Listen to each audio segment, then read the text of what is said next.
This general was called the god of strategy in World War II, but at the same time, people called him the devil, who could start World War III. Nobody has a more mixed reputation than this man, Masanobu Tsuji. Let's take a look at his life. He grew up in the countryside in Ishikawa Prefecture. His father was a charcoal maker. The family wasn't wealthy, so Tsuji worked hard from an early age to help his family.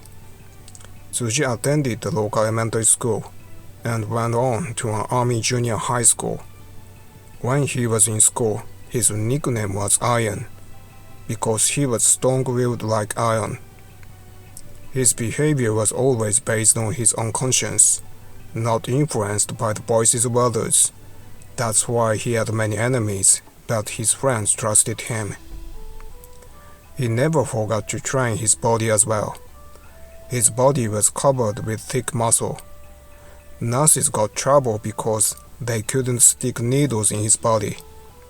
Now he became iron both physically and mentally. He graduated first in his class from an army junior high school. Then he entered the Imperial Japanese Army Academy.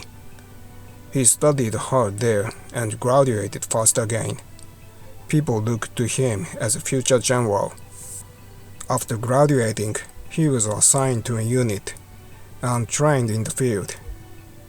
Every day after training, he studied hard at his dormitory and passed a difficult entrance exam to the Army War College. The acceptance rate was set to be 10%. Tsuji got married while still in school. His family opposed the marriage because they thought it would neglect his studies, but he got married. In fact, it didn't affect his schoolwork at all. 3 years later, he graduated third in his class this time. The emperor gave him a military sword. This was a symbol of the future commanding officer. His first battle was in Shanghai. Japan was at war with China at that time. The local people in Shanghai were resisting the Japanese. In order to suppress it, he was sent as a part of reinforcement. He was assigned as a lieutenant. He had about 100 men under him. Although he was good at studying and training, practical experience was a complete unknown. He was just trying not to be laughed at by his men. When it came time to go into battle, he found his legs didn't shake at all. Bullets never hit him. He was protected by the god of war. He was sure of it at that moment. He took the lead in the charge, being wounded in the leg, but he rushed to save his men. This touched the hearts of his men. His bravery was covered by the media. He became a household name. He was invited to give lectures several times. After that, he once left the front line. He became an instructor at his alma mater. He often told his students, "If you see your friends drowning, don't hesitate to jump in." He was very popular among students. In 1936, he was transferred to Manchuria, became a strategic officer. After this, his career would be mainly in strategic planning. Meanwhile, in the north, there was a border dispute with Russia. A battle broke out in a place called Nomonhan. Here, Tsuji carried out a drastic maneuver.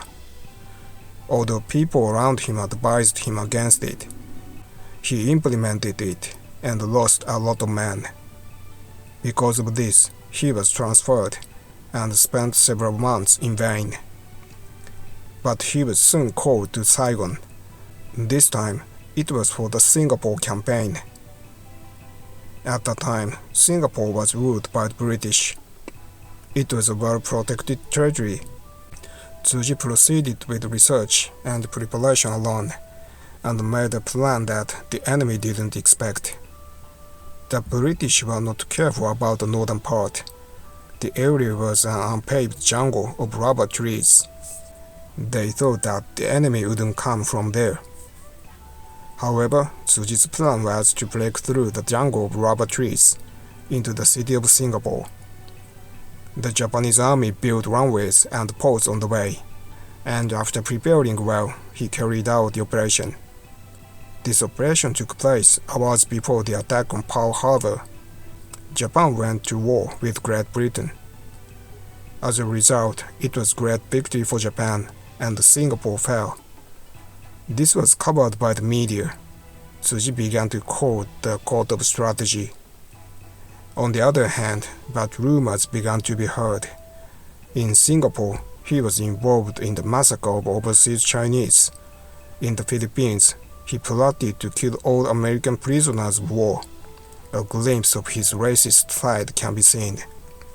After his success in Singapore, as a high-level strategist, he designed and implemented a number of strategies, but they all failed.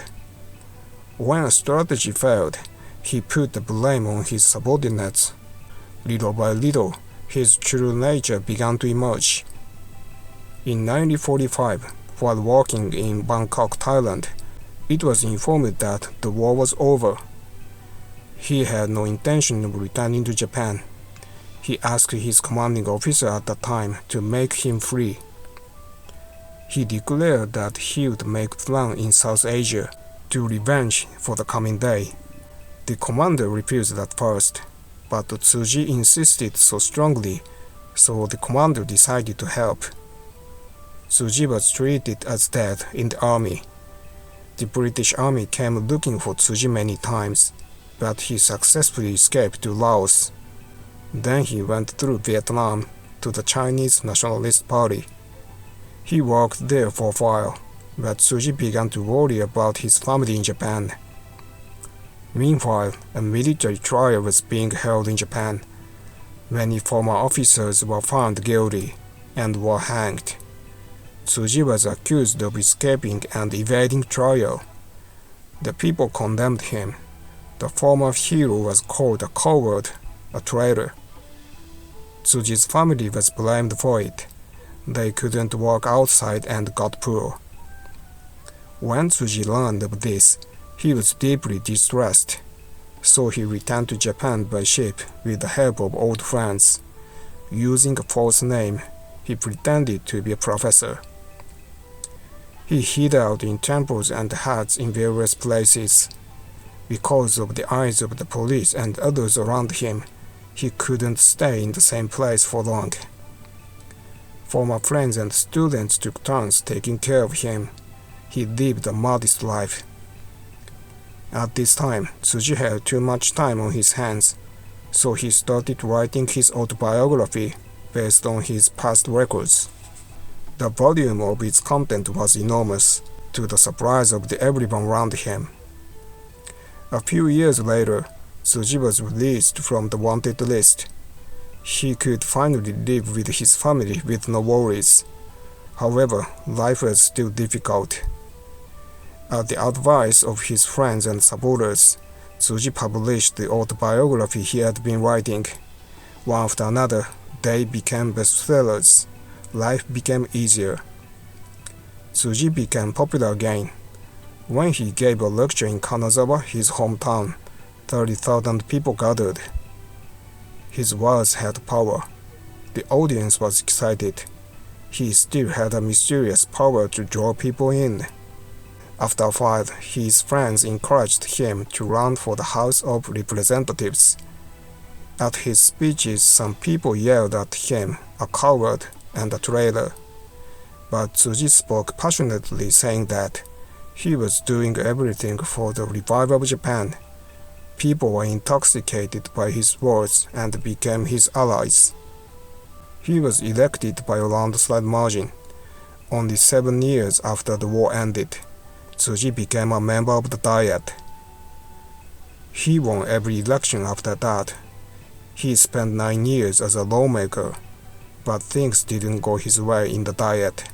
Unlike the army, he achieved little. One time, Tsuji proposed an overseas tour. He went to Southeast Asia, and then he disappeared. The purpose was to observe the Vietnam War and Laos, which was in the midst of a civil war. But his true purpose still remains a mystery. Anyway, he never came back to Japan. His life was a turbulent one. He had many accomplishments, but also many failures. He had many allies. At the same time, there were also many who opposed him. Here, one thing was certain. He was an extraordinary man of action. No one can deny this. That's what made him a god and devil at the same time.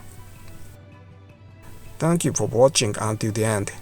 I'll be very happy if you like this video and subscribe to my channel. See you in the next video.